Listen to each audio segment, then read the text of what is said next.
Zee Marathi, चर्चा ही होणारच। शरदवाड ग्रामपंचायतीच्या 5 प्रभागातील ग्रामपंचायत आरक्षण जाहीर झालंय। प्रभाग 1 हा संपूर्ण आरक्षित झाला, तर प्रभाग 4 व 5 मध्ये सर्वसाधारण गटासाठी आरक्षण पडलंय। प्रभाग 2 व 3 मध्ये अनुसूचित जातीसाठी आरक्षण निश्चित झालंय, तर नागरिकांचा मागास प्रवर्ग एकमेव आरक्षण प्रभाग 1 मध्ये पडल्यानं अनेकांचा राजकीय प्रवास बिकट बनलाय। या आरक्षण सोडतीबाबतची माहिती पत्रकारांना देण्यास अधिकाऱ्यांनी टाळाटाळ केल्यामुळे पत्रकारांनी तीव्र नाराजी व्यक्त केली। शरदवाड ग्रामपंचायतीच्या प्रभाग आरक्षणासाठी आज ग्रामपंचायत कार्यालयात बैठक घेण्यात आली। त्यामध्ये अनेक नागरिक उपस्थित होते, मात्र बहुसंख्य मावळते ग्रामपंचायत सदस्य मात्र अनुपस्थित राहिले।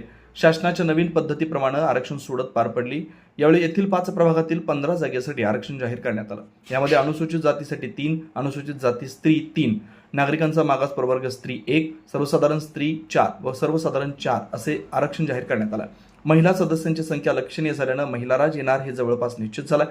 या आरक्षण सोडतीमुळे अनेकांची राजकीय वाट बिकट बनली आहे, तर सर्वसामान्यांच्यातून मात्र याबाबत समाधान व्यक्त होत आहे। आरक्षण सोडत कार्यक्रमासाठी प्राधिकृत अधिकारी बीबी गोवंडे, महसूल अधिकारी गणेश आवळे, ग्रामपंचायत अधिकारी माळी, ग्रामपंचायत सदस्य विनायक कांबळे, संजय पगडे, संजय चावरे, विलास कांबळे, अमोल पाटील इत्यादी मान्यवर तसेच नागरिक उपस्थित होते। आरक्षण सोडतीत बाबतची माहिती संबंधित अधिकाऱ्यांकडे पत्रकारांनी मागितली असता या अधिकाऱ्यांनी माहिती देण्यास स्पष्टपणे टाळाटाळ केली, तसंच बेजबाबदारपणे उत्तर दिल्यामुळे पत्रकारांनी तीव्र नापसंती व्यक्त केली। सी मराठीसाठी शरदवाडहून बाळासाहेब पगडे।